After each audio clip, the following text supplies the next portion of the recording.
Bienvenue sur Festool TV.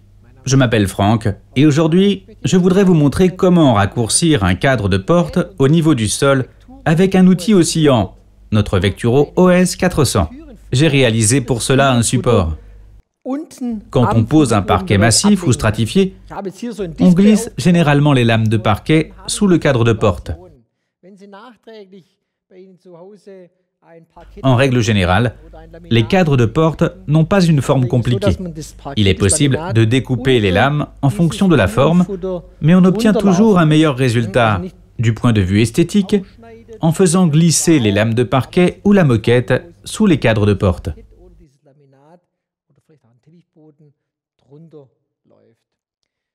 Nous simulons la hauteur de coupe avec une chute de parquet.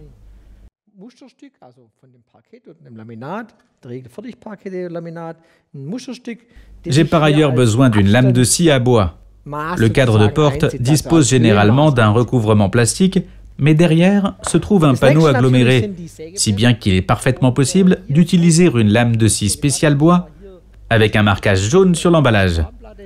La lame de scie possède une denture japonaise.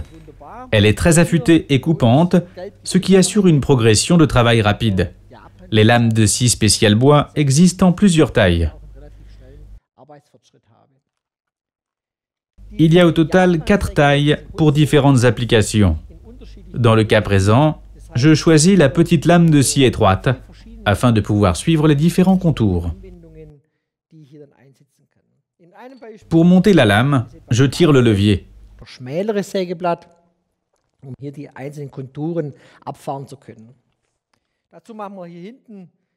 Je retire le porte-outil, mets en place la lame et remonte le porte-outil.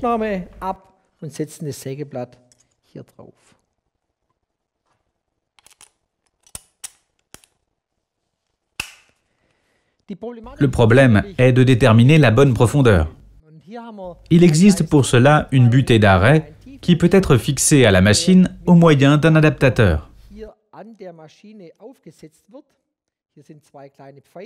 J'aligne les 2 petites flèches. La butée se bloque automatiquement. À l'avant se trouve un bouton poussoir vert. Quand j'appuie dessus, la butée se déverrouille. Je peux ensuite la faire pivoter et la verrouiller tous les 15 degrés.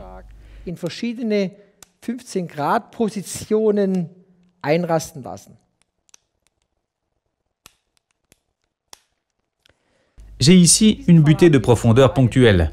Je peux aussi monter à la place une butée de profondeur qui ressemble à un patin de luge. Ce patin assure un appui beaucoup plus large que la pièce.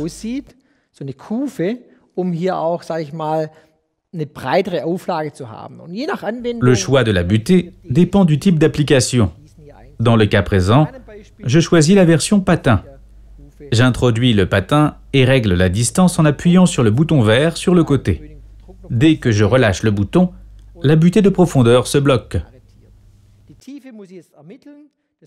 Il me faut maintenant déterminer la hauteur, autrement dit, estimer l'épaisseur du cadre de porte et l'ajuster sur la machine. L'alimentation électrique est assurée par le système plug-it. La vitesse de rotation est réglée sur la valeur maximale. Maintenant, je peux commencer.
Comme vous pouvez le voir, j'ai fait une découpe quasi chirurgicale. J'ai raccourci le cadre de porte comme il le fallait. Je peux maintenant glisser la lame de parquet sous le cadre de porte.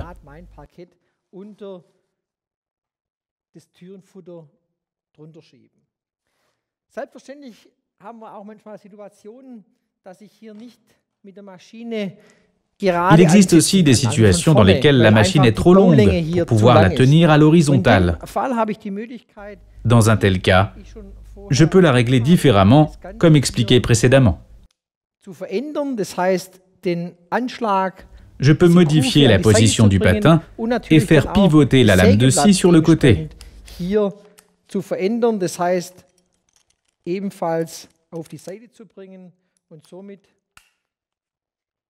Cela me permet de travailler aussi dans cette position. Je n'ai donc pas besoin d'un espace aussi profond que toute la longueur de la machine. Vous voyez, le Vecturo OS 400 et ses butées de profondeur offrent de multiples possibilités. J'espère que cette démonstration vous a plu et je serai content de vous retrouver sur Festool TV. À bientôt, Franck.